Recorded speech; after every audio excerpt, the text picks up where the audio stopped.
शांति 7 मार्च 2024। बाबा के महावाक्य। मीठे बच्चे, बाप का कर्तव्य है कांटों के जंगल को खलास कर फूलों का बगीचा बनाना। इससे ही नंबर 1 फैमिली प्लानिंग हो जाती है। प्रश्न, फैमिली प्लानिंग का फर्स्ट क्लास शास्त्र कौन सा है और कैसे? उत्तर, गीता है फैमिली प्लानिंग का फर्स्ट क्लास शास्त्र, क्योंकि गीता द्वारा ही बाप ने अनेक अधर्म विनाश कर एक धर्म स्थापन किया। गीता में ही भगवान के महावाक्य हैं, काम महाशत्रु है। जब काम शत्रु पर जीत पा लेते हो तो फैमिली प्लानिंग स्वतः हो जाती है। यह एक बाप का ही काम है, किसी मनुष्य का नहीं। ओम शांति। शिव भगवानुवाच। बाप बैठ रूहानी बच्चों को समझाते हैं, इस दुनिया को तो आसुरी दुनिया जरूर कहेंगे, नई दुनिया को दैवी दुनिया कहेंगे। दैवी दुनिया में मनुष्य बहुत थोड़े रहते हैं। अब यह राज भी किसको समझाना चाहिए? जो फैमिली प्लानिंग के मिनिस्टर होते हैं उन्हों को समझाना चाहिए। बोलो, फैमिली प्लानिंग की ड्यूटी तो गीता के कथन अनुसार एक बाप की ही है। गीता को तो सब मानते ही हैं। गीता है ही फैमिली प्लानिंग का शास्त्र। गीता से ही बाप नई दुनिया की स्थापना करते हैं।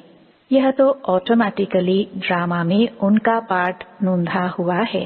बाप ही आकर के आदि सनातन देवी देवता धर्म की स्थापना करते हैं अथवा प्योर नेशनैलिटी की स्थापना करते हैं।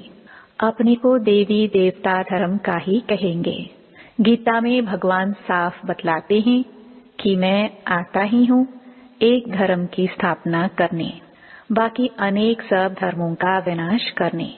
तो इससे फैमिली प्लानिंग नंबर 1 हो जाएगी, सारी सृष्टि पर जय जयकार हो जाएगी और एक आदि सनातन धर्म की स्थापना हो जाएगी।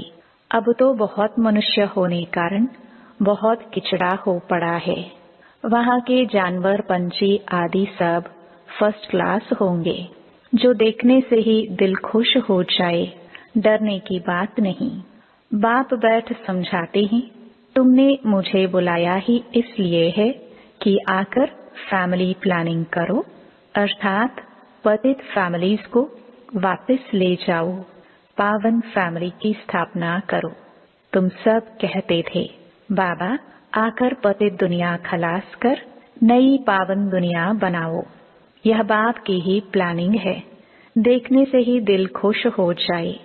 लक्ष्मी नारायण को देखने से तुम्हारी दिल खुश होती है ना? वहाँ तो यथा राजा रानी तथा प्रजा सब फर्स्ट क्लास होते हैं। तो यह फैमिली प्लानिंग की युक्ति ड्रामा में नोंधी हुई है। तुम बच्चों को समझाना है, पारलौकिक बाप तो सतयुगी प्लानिंग फर्स्ट क्लास करते हैं, कांटों के जंगल को ही खलास कर देते हैं। इस सारे भंबोर को आग लग जाती है। यह धंधा तो बाप का ही है, तुम बच्चे भी नहीं कर सकते हो। कितनी भी मेहनत करो, सक्सेसफुल कोई हो ना सके। बाप कहते हैं, जिस काम विकार को तुम अपना मित्र समझते हो वह बड़ा भारी दुश्मन है। बहुत हैं जो उनके मित्र बन जाते हैं। बाप ऑर्डिनेंस निकालते हैं, तुम इस पर विजय पहनो, तुम समझाओ। बाप कहते हैं, काम महाशत्रु है। बेचारों को पता ही नहीं कि फैमिली प्लानिंग कैसे हो रहा है। यह तो कल्प कल्प बाप करते हैं ड्रामा अनुसार, फिर यह होना ही है। सतयुग में बहुत थोड़े मनुष्य होते हैं, इसमें फिक्र की कोई बात नहीं। बाप प्रैक्टिकल में यह काम कर रहे हैं। वो लोग कितना माथा मारते हैं। एजुकेशन मिनिस्टर को भी समझाओ, अभी के कैरेक्टर्स कितने खराब हैं, देवताओं के कैरेक्टर्स कितने अच्छे थे। तुम बेपरवाह होकर वाणी चलाओ। बोलो, यह कोई तुम मिनिस्टर का काम नहीं है, यह तो ऊंच देऊंच बाप का काम है। इन देवताओं के राज्य में एक धर्म, एक राज्य, एक भाषा थी। कितने थोड़े मनुष्य थे, परंतु ऐसी युक्ति से बोलना बहुत थोड़ों को आता है। वह रुहाब नहीं रहता है। उन्हों को यह लक्ष्मी नारायण का चित्र दिखाना चाहिए। यह फैमिली प्लानिंग बाप ने ही की थी, अब फिर कर रहे हैं। इनके राज्य की स्थापना हो रही है। बाबा ने कहा है, यह लक्ष्मी नारायण का चित्र हमेशा फ्रंट में रखो और बत्तियां आदि खूब लगाओ। प्रभात फेरी में यह ट्रांसलाइट का चित्र हो जो एकदम क्लियर कोई भी देख सके। बोलो, हम यह फैमिली प्लानिंग कर रहे हैं। यथा राजा रानी तथा प्रजा डेटी डायनास्टी की स्थापना हो रही है।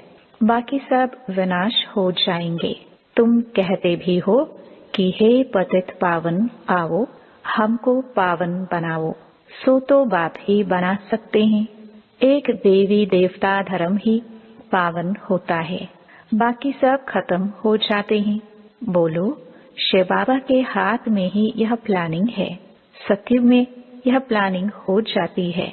वहाँ है ही देवता वंश, शूद्र होते नहीं। यह तो बड़ी फर्स्ट क्लास प्लानिंग है। बाकी सब धर्म खलास हो जाएंगे। इस बाप की प्लानिंग को आकर समझो। तुम्हारी यह बात सुनकर तुम पर बहुत कुर्बान जाएंगे। यह मिनिस्टर आदि निर्विकारी प्लानिंग बना कैसे सकेंगे? बाप जो ऊंच से ऊंच भगवान है, वह आते ही हैं यह प्लानिंग करने। बाकी सब अनेक धर्मों को खलास कर देते हैं। यह बात है ही बेहद के बाप के हाथ में। पुरानी चीज को नया बना देते हैं। बाप नई दुनिया की स्थापना कर पुरानी का विनाश कर देते हैं। यह ड्रामा में नोंद है, समझाना चाहिए। बहनों और भाइयों, इस सृष्टि चक्र के आदि मध्य अंत को तुम नहीं जानते हो। बाप बतलाते हैं, सतयुग आदि में न इतने मनुष्य होते हैं, न फैमिली प्लानिंग आदि की बात ही करते हैं। पहले तुम सृष्टि के आदि मध्य अंत को आकर समझो। सदगति दाता बाप ही है। सदगति अर्थात सतयुगी मनुष्य। पहले पहले यह देवी देवता बहुत थोड़े थे। फर्स्ट क्लास धर्म था। बाप फूलों की फर्स्ट क्लास प्लानिंग बनाते हैं।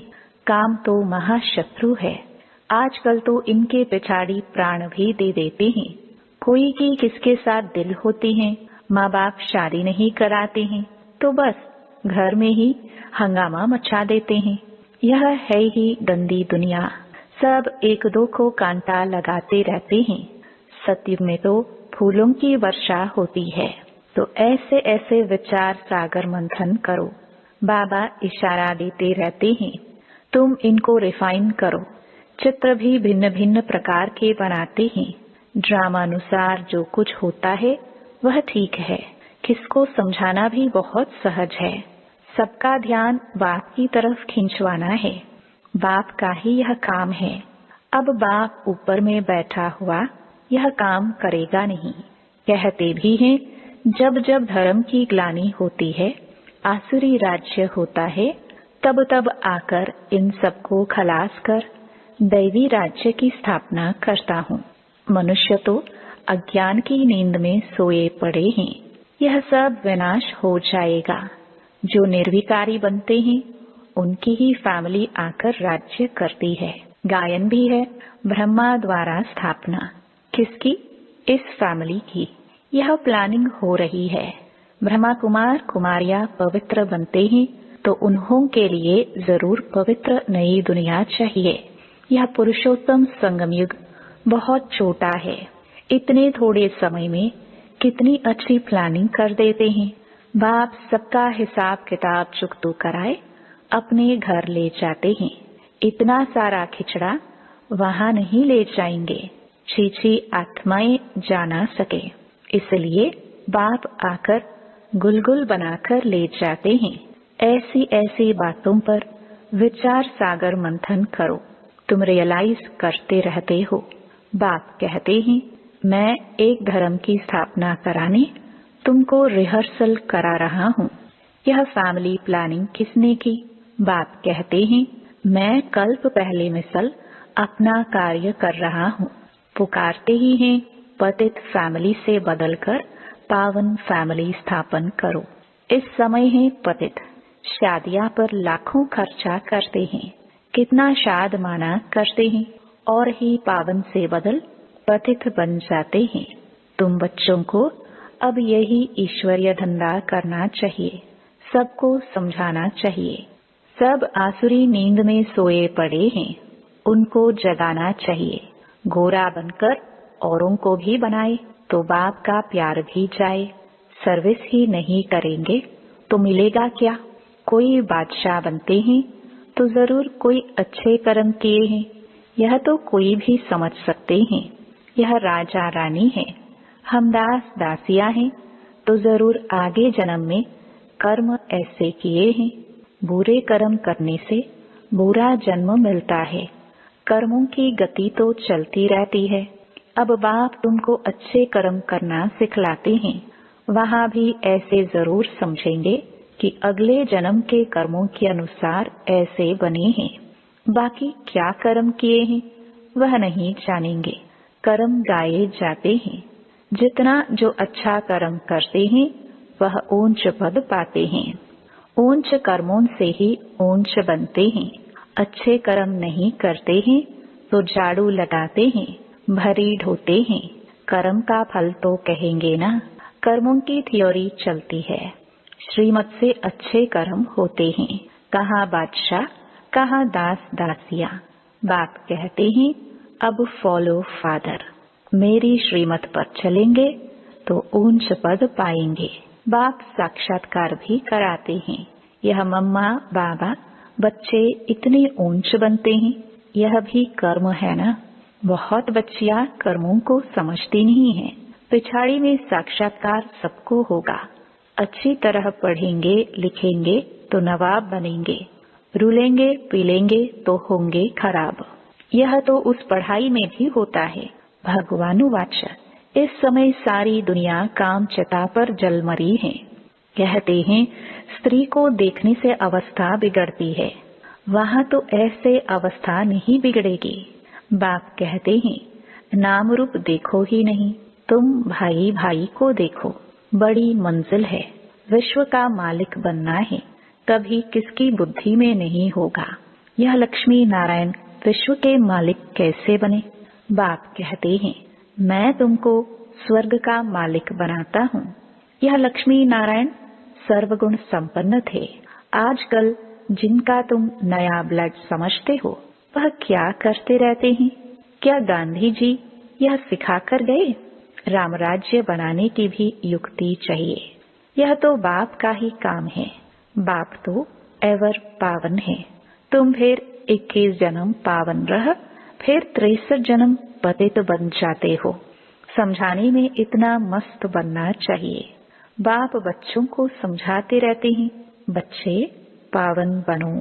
अच्छा मीठे मीठे सिखिलदे बच्चों प्रति मात पिता बाप दादा का याद प्यार और गुड मॉर्निंग। रूहानी बाप की रूहानी बच्चों को नमस्ते। धारणा के लिए मुख्य सार। पहला, अपनी अवस्था सदा एक रस अडोल बनाने के लिए किसी के भी नाम रूप को नहीं देखना है। भाई भाई को देखो, दृष्टि को पावन बनाओ, समझाने में रुहाब धारण करो। दूसरा, बाप का प्यार पाने के लिए बाप समान धंधा करना है। जो आसुरी नींद में सोए हुए हैं उन्हें जगाना है। गोरा बनकर दूसरों को बनाना है। वरदान, अपने सरल स्वभाव और शुभ भाव द्वारा भोलानाथ बाप के प्यार का अनुभव करने वाले आकर्षण मूर्त भव। भोलानाथ बाप को सबसे प्रिय भोले बच्चे हैं। भोले अर्थात जो सदा सरल स्वभाव, शुभ भाव और स्वच्छता संपन्न मन और कर्म दोनों में सच्चाई और सफाई वाले हैं। ऐसे बच्चे आकर्षण मूर्त बन बाप को भी अपने ऊपर आकर्षित करते हैं। भोलानाथ बाप ऐसे सरल स्वभाव भोले बच्चों के गुणों की माला सिमरण करते हैं। भगवान को भोलापन प्यारा है। आप बच्चों ने अपने भोलेपन से ही भगवान को मोह लिया, उन्हें अपना बना लिया। स्लोगन, अपने चेहरे और चलन से गुण व शक्तियों की गिफ्ट बांटना ही शुभ भावना, शुभ कामना है। ओम शांति।